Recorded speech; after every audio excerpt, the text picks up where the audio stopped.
Fry করে নেব, deep fry করবো না। কড়াইয়ে পরিমাণ মতো তেল দিয়ে দিলাম।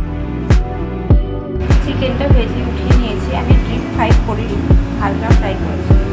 এবার দিয়ে দেবো দুটো তেজপাতা আর গোটা গোলমরিচ, এই 7 থেকে 8টা।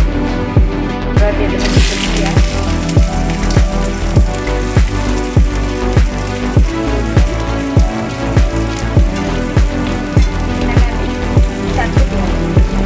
দিয়ে দেবো একটুখানি চিনি।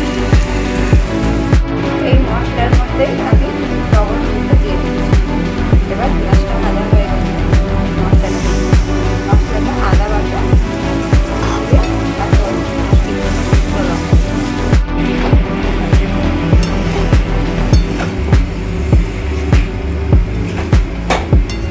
দিয়ে দিয়েছিলাম, কেন চিকেনটাকে আমি বেশি ফ্রাই করি, একটু সেদ্ধ হবে।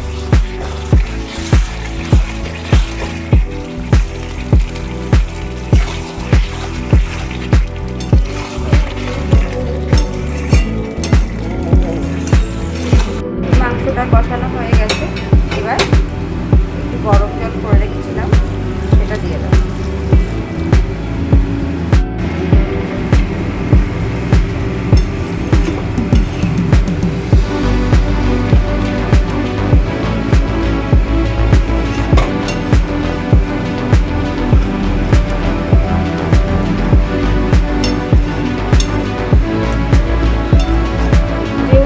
গরম, ওই জন্য তেল মশলা কম দিলাম।